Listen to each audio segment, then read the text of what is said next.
안녕하세요. 온픽 세금신고서 작성 기초실무의 5분 특강 남미숙입니다. 이번 시간에는 회계 프로그램에서 법인세 세무조정 흐름 중 법인세 장부 마감입니다. 법인세 장부 마감을 하기 위해서는 먼저 법정 신고기간에 제출한 신고 자료를 검토를 해야 합니다. 다음은 자료를 신고 시에 수거했던 자료를 통해서 입력을 완료를 해야 하는데요. 그 과정에 대해서 살펴보겠습니다. 첫 번째는 부가가치세 신고서의 자료입니다. 자료를 매출 전표에 정리를 하고 재무제표 온장과 부가가치세 신고서에 금액이 일치를 시켜서 검토를 하는 과정입니다. 두 번째는 온천징수 신고 자료에 대한 내용인데요. 일반 전표에 전표 정리를 하고 재무제표 온장에 온천징수 신고 금액을 일치시키는 작업이 필요합니다. 세 번째는 금융거래 내용인데요. 때 통장에 발생된 내용을 결산 말일자로 정리를 해서 그 내용을 정리를 해야 합니다. 네 번째는 신용카드 외에 각종 증빙을 전표 입력을 통해서 장부 마감이 일반 전표 회계 정리에 완료를 시켜야 합니다. 자료 입력 및 확인 정리 방법의 15가지 내용으로 정리를 했는데요. 늘 정보 입력하는 과정에서 진행하는 일들입니다. 그 일에 따라서 순차적으로 관리 회사를 확인을 하게 되면 이 내용에 따라서 입력을 하고 법인세 장부 마감을 하기 위한 과정으로 들어가면 되겠습니다. 첫 번째는 영수증 정리에 대한 내용입니다. 영수증 정리는 개인 사적 비용하고 사업 목적 비용으로 정리를 해서 구분해야 하고요. 신용카드가 법인하고 개인이 등록 방법이 다릅니다. 그 내용에 대해서 살펴보면은 법인사업자는 신용카드 발급과 동시에 바로 국세청에 자동으로 등록이 됩니다. 그리고 개인 사업자인 경우에는 카드를 발급, 갱신, 분실하게 되면은 국세청의 홈택스에 직접 등록을 해줘서 자료를 활용을 해야 합니다. 두 번째는 일반 전표의 입력에 대한 내용인데요.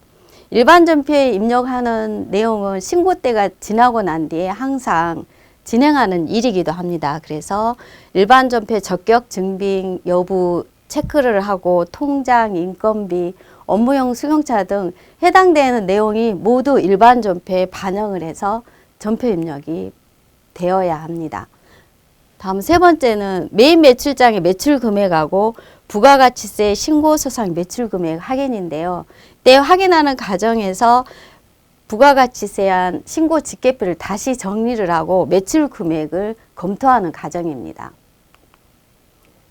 네 번째는 온천징수 신고서와 계정별 온장의 인건비 금액을 확인하는 과정인데요. 온천징수 신고한 내용을 가지고 일반 전표에 모두 반영을 해서 자료 정리를 하는 그 과정입니다. 법인세 장부 입력하는 과정은 사실은 어느 때 장부를 입력을 해야 된다 이런 거는 정해져 있지는 않지만 신고 때가 지난 후에는 업무를 하는 일 중에 하나입니다. 다섯 번째는 통장에 대한 내용인데요. 통장은 결산 말일자로 잔액을 일치시켜서 예금 계정 잔액을 맞추는 과정입니다. 여섯 번째는 신용카드와 현금 영수증이 국세청 자료를 입력을 할 때 메인 매출 전표하고 일반 전표로 전송하는 게 부가가치세 매입 대상 자료를 확인하는 과정입니다. 일곱 번째는 거래처 온장을 마치는 내용인데요. 이때 차기율되는 계정 과목을 자산부채 잔액을 확정을 해서 거래처 온장을 맞추는 과정에서 통장에서 상호가 기록이 안 돼 있고 대표자 성함으로 기록이 되어 있으면 거래처 잔액 맞추는데 시간이 걸리기 때문에 통장 이체할 때는 항상 상호로 표기해 달라는 그런 안내도 진행을 하면 되겠습니다. 여덟 번째는 부가세 예수금과 부가세 대입금을 대체 분계하는 과정인데요. 때 신고서 금액을 다시 놓고 신고서에 납부 세금을 확인하는 과정입니다. 그렇게 해서 대체하는 과정에 다시 한번 매출 금액도 검토를 하면 되겠습니다. 다음 학계잔액 시산표 매출 금액과 메인 매출장의 매출 금액을 반영 여부 확인하는 과정인데요. 이때 매출 금액이 고정자산, 매각 등 세금계산서 발행분이 있는지 검토를 해서 자료 정리를 합니다. 10번째는 업태의 종목에 따라 처리하는 계정 과목을 검토하는 내용인데요. 사업장의 유형에 따라서 해당되는 원가 구성하는 회사는 재료비, 노무비, 경비 등 원가에 해당되는 비용을 검토를 해야 되고요. 관리 회사에 따라서 필요한 부분은 찾아서 계정 과목을 정리를 해야 합니다. 11번째는 보험료 기간, 접대비 신용카드, 세금과 공과 등 해당되는 세무조정 계정 과목을 찾아서 그 계정 과목을 검토를 하고 정리를 하는 내용입니다. 12번째는 계정별 원장을 마감을 할 때 다시 한번 전체 계정 과목을 놓고 계정별을 총 확인하는 과정인데요. 이때 확인할 때 중복 금액이 있는 금액은 정리를 하고요. 직전 연도 자료와 비교를 해서 계정별 원장을 전체적으로 다시 한번 정리하는 과정입니다. 법인세 정부 마감은 이제 법인세 결산하고도 연관이 있기 때문에 그 내용에 대한 부분을 순차적으로 하나하나 관리 회사마다 정리를 하는 과정인데요.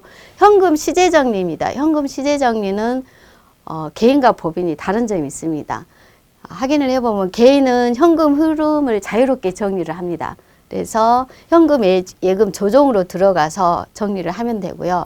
법인인 경우에는 현금 흐름이 자유롭지 못하기 때문에 불분명한 인출은 과징금 대상이 될 수가 있습니다. 그래서 항상 통장에 인출할 경우에는 사용 용도를 구분을 해서 인출을 하시면 되겠고요. 그 내용에 있어서 법인은 현금 시제 정리를 별도로 하지 않을 수도 있습니다. 왜냐하면 통장에서 모든 내용이 다 발생이 되기 때문에 그 내용 정리 다 끝나면 현금 시제 정리가 나타나지 않을 수도 있습니다. 관리 회사에 따라 다르다는 얘기고요. 14번째는 결산자를 준비를 해서 마지막 점검을 하는 과정인데요. 기본적인 사업장 정보사항을 모두 수거를 하고 정보된 내용이 법인세 장부에 반영할 수 있도록 다시 한번 검토하는 과정입니다. 그리고 세무조정 대상 계정 과목에 선급비용, 세금가입, 공가, 접대비 등 장부 입력을 하는 과정에서도 다시 그 과정을 검토하는 내용이고요. 재고자산이 있는 회사는 재고명세서 요청을 해야 되고, 그다음에 학계잔액 시산표에서 검토를 했을 때 유형자산이 있는 경우에는 감가상각비 검토를 하고, 장부 마감하는 과정에서 하나둘씩 관리 회사에 따라서 그 과정을 마치는 과정이 해당이 되겠습니다. 15번째는 결산자료 입력으로 단기 손익을 확인하는 과정 이렇게 써 있는데요. 이 화면은 프로그램 화면에서 다시 한번 보여주는 화면이 이제 보여지게 될 텐데요.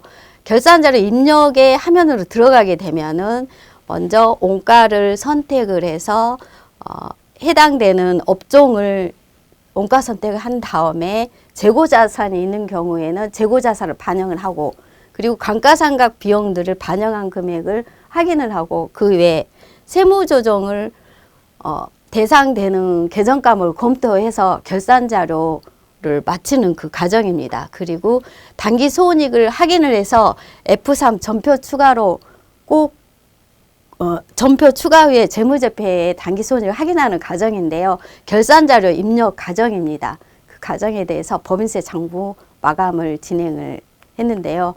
지금까지 결산 자료 입력 과정에서 법인세 장부 마감하는 과정에 대해서 그 흐름을 순차적으로 확인을 했습니다. 남미숙이었습니다. 감사합니다.